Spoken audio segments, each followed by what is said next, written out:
এই দৈত্যগুরু শুক্রাচার্য ভগবানকে কেন অভিষেকটা দিলেন? কেন? নবদ্বীপ হেনগ্রাম ত্রিভুবনে নাই, যাহা অবতীর্ণ আমার চৈতন্য গোসাই। যেই অন্ধ জীবকে নয়ন দান করতে বা জ্ঞান দান করতে নিতাই চাঁদ হরিনাম প্রচারে বাহির হলো এই শ্রীধাম নবদ্বীপের পথে পথে। যদি হরিশরণে সরসংমন বিলাস কলাস কুতূহল। শোনো শোনো নিত্যানন্দ, কলির জীব সব হলো অন্ধ, জীবে তো নয় পেল কৃষ্ণ নাম। ভগবানকে দেখে কিছু শিখতে হয়। যে আমরা মানুষকে প্রণাম করতে ভুলে গেছি, পিতা মাতাকেই প্রণাম করি।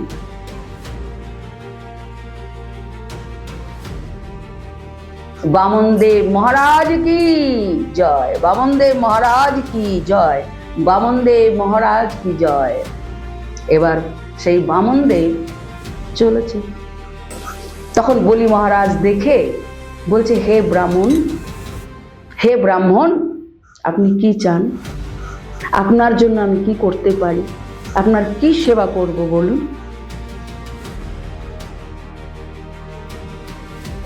তুমি দান দিও না বলি তুমি দান দিও না, তুমি বুঝতে পারছো না। এই চক্রধারীর চক্র, গুরুর কাজই হলো অন্ধকার থেকে শিষ্যকে আলোর পথ দেখায়।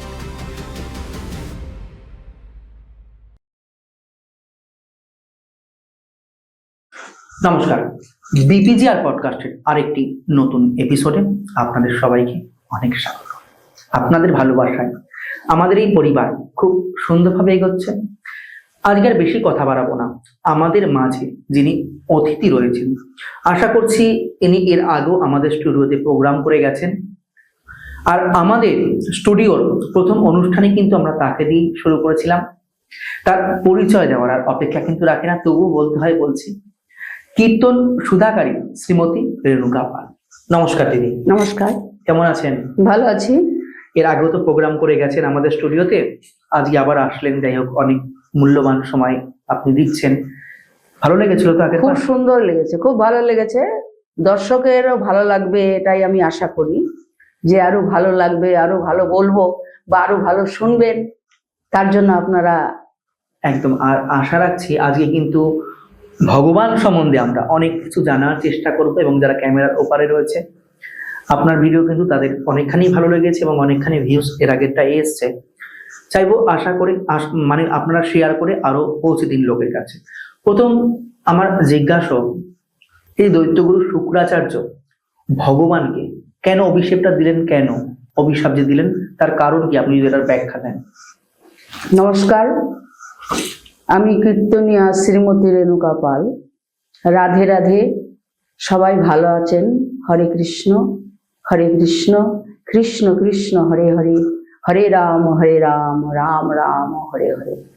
বন্দেহং শ্রীগুরু শ্রীযুত পদকমলং, শ্রীগুরুং বৈষ্ণবাংশ শ্রীরূপং সগ্রজাতং সহগণ রঘুনাথান্বিতং তং সজীবং সদ্বৈতং সাবধূতং পরিজন সহিতং সকৃষ্ণ চৈতন্য দেবং শ্রী রাধা কৃষ্ণ পাদানু সহগণ ললিতা শ্রী বিশাখা নিবতাংশ। সকলের চরণে প্রণাম নিয়ে, সকলের আশীর্বাদ নিয়ে আমরা শুরু করছি ভগবানের কথা। নিত্যানন্দং নমস্তভ্যং কলিজন কৃপা নিধে কলৌ কল্মষ নাশায় জাহ্নবাপাতায়ে নমো নমো। অর্থাৎ নবদ্বীপ হেনগ্রাম ত্রিভুবনে নাই, যাহা অবতীর্ণ আমার চৈতন্য গোসাই। তা ভগবান আজ সেই পূর্ব ভাবে বিভাবিত হয়ে বসে আছে পতিত পাবনী মা সুরধনী গঙ্গার তীরে। বসে বসে সেই পূর্ব লীলার কথা তিনি স্মরণ করছেন। সেই সময় এলেন আমার নিতাই চাঁদ, দয়াল নিতাই। তিনি প্রভুর কাছে এসে বললেন, ভাই নিমাই, তুই এইভাবে বসে বসে কি ভাবছিস? তোর মনের কথা একটু বল ভাই। তুই যদি বলিস তবে আমি শুনে খুব খুশি হব। কারণ কি জানিস, তোর কাদা বদন তো আমি দেখতে চাই না ভাই, আমি তোর হাসি বদন দেখতে চাই।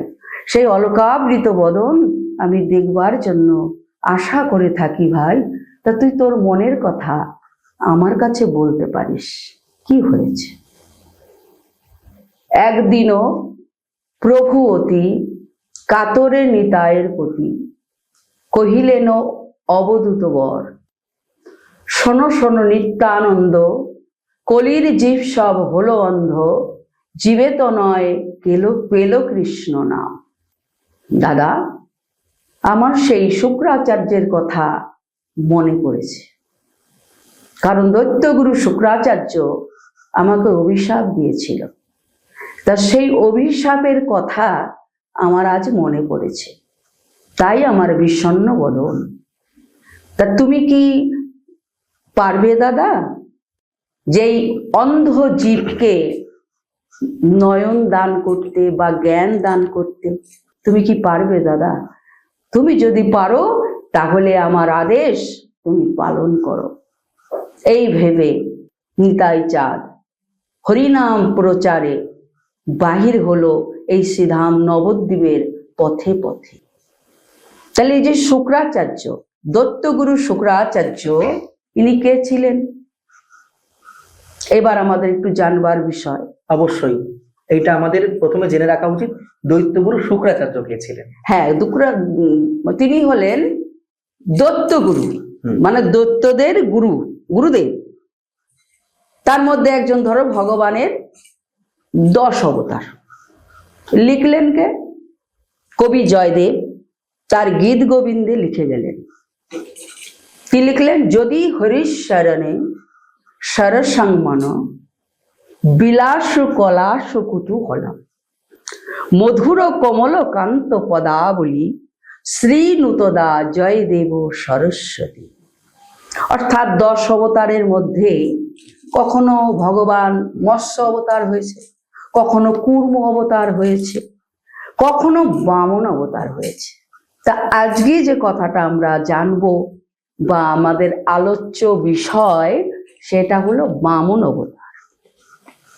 তা 10 অবতারের মধ্যে একটা অবতার হলো বামন অবতার। তা সেই ভগবান বামন অবতার কেন হলো? আচ্ছা, কারণ হচ্ছে, আমরা সবাই জানেন যে প্রহ্লাদ মহারাজজির নাতি দত্তগুরু শুক্রাচার্যের শিষ্য, তিনি হলেন বলি মহারাজ। আচ্ছা, তা সেই বলি মহারাজ দান ব্রত যজ্ঞ করছে। তা সেই দান ব্রত যজ্ঞেতে প্রচুর সাধু গুরু বৈষ্ণব সকলেই এসেছেন দান দেবার জন্য। তা সেই সময় ঋষিবর নারদ তো সর্বত্র আছেন, ত্রিকালদর্শী নারদ, অর্থাৎ তার সর্ব জায়গায় যাবার অধিকার আছে। আচ্ছা, তা সেই দান ব্রত যজ্ঞেতে ঋষিবর নারদও এসেছে। তাই এসে দেখছে বলি মহারাজ বিশাল দান ধ্যান করছে, কারণ সে স্বর্গরাজ্যকে আক্রমণ করার জন্য, অর্থাৎ দেবতাদের পরাজিত করার ইচ্ছা, এটা মনে মনে ভাবছে। তার ঋষিবর নারদ মনে মনে ভাবলেন, তাহলে তো এটা ভগবানকে জানাতে হয়। সেই কথা ভেবে ঋষিবর নারদ চলে গেল ভগবান স্বয়ং কৃষ্ণের কাছে। আচ্ছা, তা যাবার পরে বলছে, কি ব্যাপার ঋষিবর, আসুন প্রণাম গ্রহণ করুন।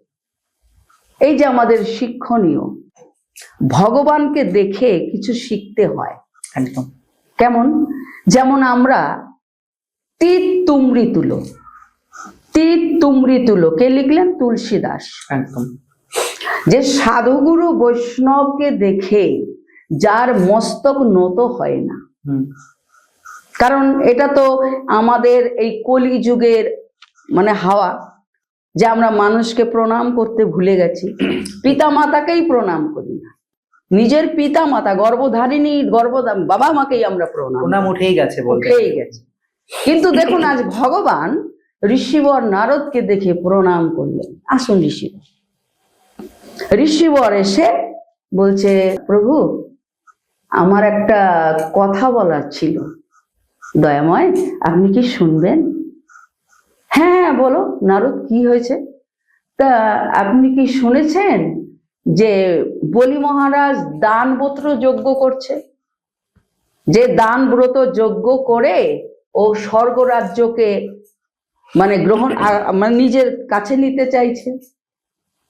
বল তাই নাকি? তাহলে কি করতে হবে? দেবতাদের রক্ষা করতে হবে, এটা তো আমার কর্তব্য। কর্তব্য, ঠিক। তা সেই ভগবান কি করলেন, ওই দেবতাদের রক্ষা করার জন্য বামন রূপ ধারণ করলেন। আচ্ছা, বামন বলতে কি বোঝায়? ব্রাহ্মণ নয়, বামন। বামন মানে যারা ছোট আকারে ছোট হয় তাদের বামন বলা হয়। যেরকম আমরা এখন মানে ছোট মানুষদের এক কথা বলে থাকি জোকার। একদম একদম। তাই ভগবান বামন রূপ ধারণ করলেন। গলাতে আছে যজ্ঞসূত্র, মাথায় আছে তাল পাতার ছাতা, কাঁধে আছে গামছা, আচ্ছা, হাতে আছে কুমণ্ডল, একটা দণ্ড আছে, আর চরণে আছে কি খড়ম, আচ্ছা, শিখা রয়েছে মস্তকে। আচ্ছা। এবার সেই ছাতা মাথায় দিয়ে বামনদেব মহারাজ কি জয়, বামনদেব মহারাজ কি জয়, বামনদেব মহারাজ কি জয়। এবার সেই বামনদেব চলেছে, যেতে যেতে যেতে যেতে সেই বলি মহারাজের রাজ দরবারের পথ দিয়ে চলেছে। তা সেই বলি মহারাজের অট্টালিকার উপরে দাঁড়িয়ে চুল শুকাচ্ছে এক রমণী। তা সেটা হলো বলি মহারাজের ভগ্নী রত্নমালা। আচ্ছা। তা সেই বামন দেবকে দেখে তার মনে বড় আশা হলো। কি আশা? যে এইরকম যদি একটা সন্তান আমি পেতাম, আচ্ছা, তাহলে আমি তাকে কোলে করে দুগ্ধপান করাতাম। ভগবান কি করলেন? বললেন অন্তর্যামী তো অন্তরে ভক্তের আশা জেনে ভগবান কি বললেন? তথাস্তু। ভক্তের ইচ্ছা পূর্ণ করলেন। তথাস্তু। এবার সেখান থেকে ধীরে ধীরে ধীরে ধীরে বামনদেব চলে এলেন ওই দানব্রত যজ্ঞে। আসার পরে এবার সবাই জেনেছে যে এক ব্রাহ্মণ এসেছে বামন, তাহলে তাকে তো সমাদর করতে হবে। করার জন্য বলি মহারাজ দেখতে পেয়ে সরে যান সরে যান, সবাইকে সরে সেই বামন দেব এসে বলি মহারাজের সম্মুখে দাঁড়ালেন। তখন বলি মহারাজ দেখে বলছে, হে ব্রাহ্মণ আপনি কি চান? আপনার জন্য আমি কি করতে পারি? আপনার কি সেবা করব বলুন। হে বলি মহারাজ, আমরা শুনতে পেলাম যে আপনি দানব্রত যজ্ঞ করছেন, প্রচুর দান ধ্যান করছেন, সেই জন্য আপনার কাছে এলাম কিছু দান নেব বলে। তা বলুন আপনি কি দান চান? বলে, হ্যাঁ আমি যা দান চাইবো সেটা মুখের কথায় হবে না। আচ্ছা, তাহলে কি করতে হবে? না আপনাকে প্রতিজ্ঞা করতে হবে। কি প্রতিজ্ঞা? বলে, এই যে কুমণ্ডুলতে দেখছেন, এই যে কুমণ্ডুল, এতে গঙ্গা জল আছে, এই জল নিয়ে ত্রিসত্য করতে হবে। আচ্ছা, যে আমি আপনাকে দান দেব। তা এই বলে বলি মহারাজ বলছে, তাহলে জল দিন, আমি প্রতিজ্ঞা করব। এবার যেই বামনদেব যেই জলটা ঢালতে যাচ্ছে, সে জল আর পড়ছে না। আচ্ছা। আর এদিকে দত্তগুরু শুক্রাচার্য বলি মহারাজকে বলছে কানে কানে, তুমি দান দিও না বলি তুমি দান দিও না, তুমি বুঝতে পারছো না, এই চক্রধারীর চক্র। আচ্ছা। এর চক্র কোন দিন কখন কোথায় ঘুরাবে তুমি বুঝতে পারছো না, তুমি দান দিও না। এটা শুক্রাচার্য বলছেন? হ্যাঁ। আচ্ছা, মানে শিষ্য তো, শিষ্য, ঠিক। তাই শিষ্যকে বাঁচাতে সবাই চায়। একদম। যেমন আমাদের বাবা মা, আমাদের পিতা মাতা আমাদের বাঁচাতে চায়, যাতে আমরা ভালো থাকি, যেন আমাদের কোনো বিপদ আপদ না হয়। পিতা মাতা তো সব সময় চায় যে সন্তান ভালো থাকুক। তা গুরুদেবও তো তাই, কারণ স্থূলের গুরু হলো পিতা মাতা। অর্থাৎ আমার এই দেহটা যে আমি পেয়েছি, এর গুরু হলো আমাদের পিতা মাতা। মানুষের দুবার জন্ম হয়, মৃদেহ মাধ্যম সুলভং সুকল্পং গুরু কর্ণ ধারণ। অর্থাৎ একবার মাতৃ জঠরে আমাদের জন্ম হয়েছে, আবার জন্ম হয়েছে আমরা যখন গুরুগৃহে গেলাম। আচ্ছা। তার একটা প্রমাণ দিলেন। এক ঠাকুমাকে জিজ্ঞাসা করা হয়েছিল গ্রামে, যে ঠাকুমা তোমার বয়স কত? তা ঠাকুমা বলছে আমার বয়স মাত্র 8 বছর। আচ্ছা। বৃদ্ধ 90 বছরের বৃদ্ধা, সে বলছে আমার বয়স 8 মাত্র 8 বছর, মাত্র 8 বছর। তা সে হাসছে, এটা হতেই পারে না, আপনি 90 বছর বয়স কিন্তু বলছেন 8 বছর। বলে হ্যাঁ গো, সত্যি বলছি, আমার বয়স 8 বছর, মাত্র 8 বছর। আবার ঠাকুমা মিথ্যা কথা বলছো? বলছে না বাবা, আমি মিথ্যা কথা বলছি না, আমি যা বলছি ঠিক বলছি, আমার বয়স মাত্র 8 বছর। বুঝতে পারলাম না ঠাকুমা, তুমি একটু খুলে বলো যে তোমার বয়সটা কি করে 8 বছর হলো। তা বলছে বাবা, আমি যেদিন জন্মগ্রহণ করেছিলাম সেই দিন থেকে আজ পর্যন্ত আমার বয়স হয়েছে 90 বছর। আচ্ছা। কিন্তু তাহলে 8 বছর বলছো কেন ঠাকুমা? বলছে কেন বলছি জানো, মানে 8 বছর হলো আমার পুনরায় জন্ম হয়েছে, অর্থাৎ আমি গুরুগৃহে গিয়েছি, তখন আমার জন্ম হলো 8 বছর। তাই আমি তোমায় পরিচয় দিলাম যে আমার বয়স 8 বছর। তাহলে গুরুদেব কি করে? সন্তানকে বাঁচাবার, শিষ্যকে বাঁচাবার চেষ্টা করে। একদম। তাই শুক্রাচার্য বলি মহারাজকে বাঁচাতে চাইছে, কিন্তু বলি মহারাজ যতই দুষ্টু হোক, অসুর হোক না কেন, সে কিন্তু ধার্মিক। কেমন ধার্মিক? তার সিদ্ধান্তে কখনো অটুট হয় না। আচ্ছা। যে সিদ্ধান্তটা তিনি নেন সেটা পূর্ণ করেন। তা কেরম সিদ্ধান্ত নিয়েছে? আমি দান ব্রত যজ্ঞ করছি, আমার কাছে যে যা দান চাইবে আমি অবলীলাক্রমে দিয়ে দেব। আচ্ছা। এর থেকে আমি বিচ্যুত হব না, এটাই আমার প্রতিজ্ঞা। তা আপনি গুরুদেব হয়ে আপনি আমাকে ধর্মের পথে কেন বাধা দিচ্ছেন? এটা তো গুরুর কাজ নয়। ব্রাহ্মণ আমার দুয়ারে এসেছে, আমি ব্রাহ্মণকে দেব, এটা তো আমার মনের আশা নিয়ে আমি যজ্ঞ করছি। তা সেখানে আপনি কেন আমায় বাধা দিচ্ছেন গুরুদেব? এটা তো আপনার ঠিক নয়, কারণ আপনাকেই তো প্রণাম করি আমি। অজ্ঞান তিমিরান্ধস্য জ্ঞানাঞ্জন শলাকায়া চক্ষুরুন্মিলিতং যেন তস্मै শ্রী গুরবে নমঃ। অর্থাৎ অন্ধকার থেকে আলোর পথ দেখানোই হলো আপনার কাজ, গুরুর কাজ। গুরুর কাজই হলো অন্ধকার থেকে শিষ্যকে আলোর পথ দেখায়। আর আজ আলোর পথ থেকে আপনি আমাকে অন্ধকারে কেন টেনে নিচ্ছেন গুরুদেব? শিষ্যের মনে এই প্রশ্ন জাগছে। এই প্রশ্ন জাগছে, কারণ আমাদের শাস্ত্রে একটা কথা বলেছে যে মাতা হলেও মাতা নয়, পিতা হলেও পিতা নয়, গুরু হলেও গুরু নয়। বুঝতে পারলাম না।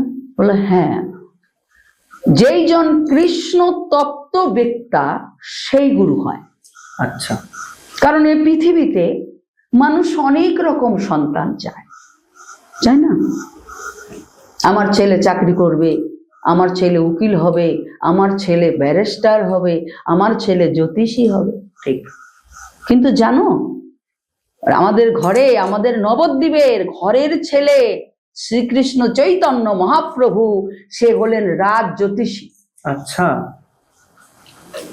শ্রীকৃষ্ণ চৈতন্য মহাপ্রভু সে হলো রাজ জ্যোতিষী, কারণ যেটা ঘটবে সেটা তিনি দেখিয়ে গেছেন। একদম। যেমন বলেছে আমাদের, দেখেন না, যে হাতে করতালি দিলে কি হয়, হাতের যত পেশিগুলো আছে সেগুলো রক্ত সঞ্চালন হয়। তাই ভগবান বলছে হাতে করো কাম, মুখে বলো হরি, অনায়াসে তরে যাবে এই ভবতর। বাহ, কত সুন্দর কথা বলেছেন তিনি। যে হাতে কাজ করো, কারণ কি জানো? তাহলে বলি একটু শোনো। যেমন ধরো একটা মা, তার একটা মুদিখানা দোকান আছে, তাই সে মুদিখানার দোকান, তার কোলে একটা 6 মাসের শিশু আছে। শিশুকে কোলে নিয়ে মা দোকানে বেচা কিনা করে। তাহলে বলুন তো গৌর ভক্তমণ্ডলী, আপনারাই বলুন, যে যে সন্তানকে দুগ্ধ দিচ্ছে মা, তখনই যদি একটা খরিদ্দার আসে, তাহলে সেই দুধের শিশুটাকে কি মা নামিয়ে দেবে না খরিদ্দারকে দেবে? বলে না, এদিকে সন্তান দুধও খাবে, একদম, আবার খরিদ্দারকেও মা জিনিস দেবে, কারণ একমাত্র মার দ্বারাই সম্ভব। মার দ্বারাই সম্ভব। তাই তো বলেন হাতে করো কাম, মুখে বলো হরি, অনায়াসে তরে যাবে এই ভবতরি। বাহ, কারণ নাম ছাড়া কলির জীবের কোনো গতি নাই, গতি নাই, গতি নাই। হরের নামইব, হরের নামইব, হরের নামইব কেবলম কলৌ নাস্তেব্য নাস্তেব্য নাস্তেব্য গতি অন্যথা। কারণ যুগধর্ম প্রবর্তক শ্রীকৃষ্ণ চৈতন্য, নাম যজ্ঞে ভজে সেই সে ধন্য। সেই তো কুমেধার কুবুদ্ধি সার, সর্বযজ্ঞ হইতে হয় হরি নাম যজ্ঞ সার। নাম ভজ, নাম চিন্ত, নাম করো সার, নাম বিনা কলির জীবের গতি নাহি আর। তাহলে গুরুদেব, আমি চাইছি একটু আলোর পথ দেখতে। একদম। তা আপনি আলোর পথ না দেখিয়ে আপনি আমাকে কেন অন্ধকারে ঠেলে দিচ্ছেন গুরুদেব? এটা তো আমি ঠিক মেনে নিতে পারছি না, কারণ আপনার কাছে এটা আমি আশা করিনি। ঠিক, যে আপনাকে অন্ধকারে নিয়ে যাবেন, আমি এটা পারবো না গুরুদেব। আমি যেটা প্রতিজ্ঞা করব দান দেবার, আমি সেটা দেব। দেখুন, বেশ, শুনলো না গুরুর কথা? এ কথা শোনা যায় না তো, এটা শোনা যাবে না। সে গুরু হোক, বাবা হোক, মা হোক, কারোর কথাই যদি সে অন্যায় কথা বলে, কথা মানা যাবে না, যাবে না। ঠিক, আমার সিদ্ধান্ত তো সিদ্ধান্তে। আমি সাধুগুরু বৈষ্ণবের সেবা করব। সেবা বহুত উপকার হয়, সেবা বহু উপকার হয়।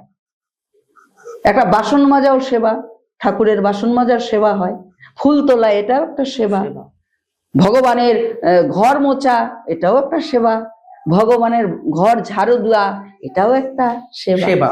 কারণ ওই ঝাড়ু দিতে গেলে কি হয়, মন্দিরের সৌগন্ধ নাসিকায় প্রবেশ হয়। আচ্ছা, তার শাস্ত্রে বলেছে, কৃষ্ণ অঙ্গ গন্ধ যার নাই সে সম্বন্ধ, সে নাসিকা ভস্তার সমান। ভস্তা বলতে কামারশালার ভস্তা, যেমন কাপড় কি হয় দেখবেন, ভস ভস ভস করে তো। তা আপনার নাসিকাটা একটু দেখুন, আপনার নাসিকাতেও ওই ভস ভস শব্দটা আসে, আসে কিনা? একদম। তাহলে ওই গোবিন্দ সৌগন্ধ যে নাসিকায় প্রবেশ হয় না, সে নাসিকা হলো ওই ভস্তার সমান। তাহলে সেবা তো বহু প্রকার হয়। তাহলে গুরুদেব, আপনি আমাকে আদেশ করুন, আমি ওই ব্রাহ্মণীর সেবা করব। শুক্রাচার্য মনে মনে ভাবলো, হে ভগবান, তুমি যেমন চক্রধারী, আমিও তো দত্তগুরু, আমিও মায়াবিদ্যা কিছু জানি। একদম। তা আমি মায়াবিদ্যার দ্বারায় দেখো আমি কেমন করে বাধা সৃষ্টি করি। কি করলেন? ওই দত্তগুরু শুক্রাচার্য একটা মাছি রূপ ধারণ করে। আচ্ছা। তা সেই মাছি রূপ ধারণ করে ওই কুণ্ডলের নলের ভিতরে প্রবেশ করলেন। যেই প্রবেশ করে গেল, এবার ভগবান অন্তর্যামী তো, তিনি জেনে গেছে যে গঙ্গা জল আর পড়বে না, তিনি বুঝতে পেরে গেছেন। তাহলে যে বুঝতে পেরে গেল, তখন বলি মহারাজকে বলছে, বলি তুমি এক কাজ করো, ওই নলটাকে পরিষ্কার করো। তাহলে কি করে পরিষ্কার করা যায়? বলে দেখো ওখানে কুশ পড়ে আছে। আচ্ছা। কুশের আসন যেমন শুদ্ধ, যেমন বাবা মায়ের তৃপ্তি সাধ্য করতে গেলে কুশাসনে বসতে হয়, একদম। পুজো করতে গেলে কুশাসনে বসতে হয়, এটা শুদ্ধ আচ্ছা, আসন। এখানে একটা প্রশ্ন রাখছি, সব থেকে আসনের মধ্যে শুদ্ধ কি কুশাসন? কুশাসন, এতে জপ সাধনা আমরা যাই হ্যাঁ, করি, যেমন সবকিছু জলে ফেলা যায় তেমনি কুশ কিন্তু জলে দেওয়া যায় না। আচ্ছা ওইটা জলে পারে রাখতে হয়, আচ্ছা ওটাকে কখনো জলে দেওয়া যাবে না। আচ্ছা। তাহলে সেই কুশ নিয়ে কি করলেন, গুরুদেবের আদেশ মতো যেই আঘাত করেছে, তখন শুক্রাচার্য আর্তনাদ করে চিৎকার করে উঠলে, হ্যাঁ বাঁচাও বাঁচাও, বাম চোখ অন্ধ হয়ে গেল। অন্ধ যেই হয়ে গেল, হওয়ার পরে এবার শুক্রাচার্য নিজ মূর্তি ধারণ করে ওই বামন ভগবানকে অভিশাপ দিল। আচ্ছা, যে হে ভগবান, তুমি যেমন আমার ছেলে, শিষ্য ছেলের সামনে তুমি আমায় অন্ধ করে দিলে, একদম, তবে আমিও তোমাকে অভিশাপ দেব যে সবাই নাচবে, গাইবে, কীর্তন করবে, কিন্তু শেষে সব তোমাকে পাবে না। আচ্ছা, তুমি সামনে থাকবে, তুমি তো পিতা, তুমি তো জগৎ পিতা, একদম, তোমার সন্তান আমরা, কারণ বিশ্ব চরাচর সাজিয়ে রেখে আড়ালে রয়েছে তুমি হে রূপকার। বিশ্বটাই হলো তোমার রূপ। যেমন অর্জুনকে বিশ্বরূপ দেখিয়েছিল, মা যশোমতীকে বিশ্বরূপ দেখিয়েছিল ভগবান শ্রীকৃষ্ণ। তাহলে বিশ্বটাই হলো তোমার রূপ, আর আমরা হলাম অমৃতের সুপুত্র। আমরা অমৃতের থেকে এসেছি, আবার আমরা অমৃতেই মিলিন হয়ে যাব। আমরা সবাই অমৃতের সন্তান, একদম, অমৃতের সন্তান আমরা। তাহলে সেই ভগবান, তুমি আমার ছেলের সামনে তুমি আমায় অন্ধ করে দিলে, তবে আমিও তোমাকে অভিশাপ দিলাম, এই কলির জীব সবাই অন্ধ থাকবে, নাচবে, গাইবে, হরিনাম করবে, কিন্তু তোমায় দেখতে পাবে না। তুমি সেই দিন বুঝবে যে কত কষ্ট, কত জ্বালা। বাবার বুকে কত কষ্ট হয় যদি সন্তান বাবা বলে না ডাকে, মায়ের মনে কত কষ্ট হয় যদি মা না বলে ডাকে। তুমি সেদিন বুঝবে যে আমার বুকে আজকে কত কষ্ট। এই শুক্রাচার্য ভগবানকে অভিশাপ দিয়ে দিল। এবার বলি মহারাজ কুমণ্ডল থেকে জল নিয়ে ত্রিসত্য করলো, আমি ত্রিপাদ ভূমি দান দিলাম, আমি ত্রিপাদ ভূমি দান দিলাম, আমি ত্রিপাদ ভূমি দান দিলাম। তাহলে বলুন আমি কিভাবে আপনাকে দেব ত্রিপাদ ভূমি দান? তাহলে যেই বললেন আমি দান দিলাম, তখন ভগবান দুই চরণে দুই পাদ মানে পা দেওয়ার সঙ্গে সঙ্গে কি হলো, স্বর্গ মর্ত্য পাতাল দান হয়ে গেল। তাহলে আর একটা পদ কোথা থেকে দেবেন সেটা মনে মনে ভাবছে বলি মহারাজ, যে দুপাদ দিয়েছে, একদম, আর একটা পদ কোথায় আছে? এত নেই, তার তো দুটোই পদ। ঠিক। তখন ভগবান চক্রধারী চক্র ঘুরিয়ে কি করলেন, নিজের নাভিমূল থেকে একটা পদ বের করে দিলেন। বলো বলি, তুমি তো সব দান করে দিয়েছো, স্বর্গ মর্ত্য পাতাল সব আমাকে দিয়েছো, তা তোমার কাছে আর তো আমাকে দেবার মতন কিছু কিছুই নেই। ঠিক। তাহলে তুমি আর কি দেবে বলো? তখন বলি মহারাজ বললেন, হে প্রভু করুণাময়, আমি তো তোমায় বুঝতে পারিনি, তবে এখন যখন আমি বুঝে গেলাম যে তুমি স্বয়ং ঈশ্বর, স্বয়ং হরি, স্বয়ং ভগবান, তা আমার দেবার মতন আর কিছু নেই। সত্য, কিন্তু কিছু না থাকলেও কিছু আছে। সেটা কি? সেটা হলো আমি নিজে। আচ্ছা, তাই প্রভু আমি চাই, কিছু চাই না, টাকা পয়সা, বাড়ি গাড়ি, সম্পত্তি, স্বর্গ মর্ত্য কিছুই আমি চাই না। হে প্রভু আমি চাই, আমি মস্তক নত করে দিলাম, আর ওই পদ আপনি আমার মাথায় দিন। আচ্ছা, আমি চরণ পেয়ে ধন্য হতে চাই, চরণ পেয়ে আমি ধন্য হতে চাই, ওই চরণ আমার মাথায় তুলে দেন। তখন বলি মহারাজ নত জানু হয়ে সেই বামন দেবের চরণে বসলেন, আর সেই বামন কি করলেন, সেই বলি মহারাজের মস্তকে চরণ দিয়ে দিল। আচ্ছা, ওই যে দেখেছিল রত্নমালা যে আমি দুগ্ধ দেব তোমায়, কিন্তু যেই দেখলো যে আমার দাদাকে এত ছোট করে ফেললো, চরণ তলে তাকে নত করে ফেললো, তা হে ভগবান, তুমি ভগবান, কথা ঠিক, কথা সত্য, তবে আমি তোমায় দুধ দিতে চেয়েছিলাম তো, তবে এখন আমার কি মনে হচ্ছে তোমাকে দুগ্ধ না দিয়ে আমি তোমাকে বিষ দেব। আচ্ছা, ভগবান বললেন তথাস্তু, অর্থাৎ বাক্য ব্রহ্ম। তাই বাক্য যদি কাউকে কিছু বলতে হয় তাহলে সেটা খুব সতর্ক হয়ে বলতে হয়, নাহলে ভগবান সব কিছুতেই বলেন তথাস্তু। তাহলে কি হলো, কথা হলো এটাই যে সেই রত্নমালা পরবর্তীতে কি হলো, বৃন্দাবনে পুতনা হয়ে জন্মগ্রহণ করে। আচ্ছা, তাহলে পুতনা যখন কৃষ্ণের মানে গোপালের যখন 3 দিন বয়স, তখন সেই পুতনা স্তন যুগলে দুগ্ধ সেবা দেবে বলে, মানে কৃষ্ণের মামা হচ্ছে কংস, একদম, তা কংসের শত্রু হচ্ছে কৃষ্ণ। কৃষ্ণ, কিন্তু আমরা জানি যে মামা ভাগ্নে যেখানে বিপদ নেই সেখানে। একদম, কিন্তু শ্রীমদ্ ভাগবতে দেখুন কিরকম, যে মামা ভাগ্নের যুদ্ধ। একদম, তাহলে ওই 3 দিন যখন গোবিন্দের বয়স গোকুলে, তখন ওই কংস মহারাজ পুতনাকে পাঠিয়েছিল যে যাও পুতনা, তুমি ওই কৃষ্ণকে বধ করে এসো। কেন বধ করার কারণটা কি? বলছে কারণ হচ্ছে এটাই যে ভগবান ওকে বধ করবে। কাকে? কংস মহারাজকে। কারণ যাহারে লইয়া আনন্দে মাতিয়া করেছে নগর ভ্রমণ, তাহারও অষ্টম গর্ভের সন্তান হইবে তোমার মৃত্যুর কারণ। আচ্ছা, এটা কংস মহারাজ জানতে পেরেছিলেন আচ্ছা, যে ওই কৃষ্ণের হাতেই আমার মৃত্যু হবে। তাই কংস মহারাজ সদা সর্বদাই ওই ভয়ে ভীত হয়ে থাকতো।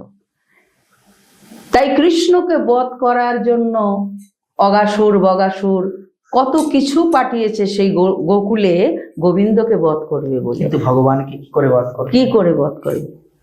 যে যার করতলে সব, যার করতলে পদতলে সব আমরা আশ্রয় নিয়ে আছি, তা তাকে বধ করবে এমন শক্তি তো কারোর নেই।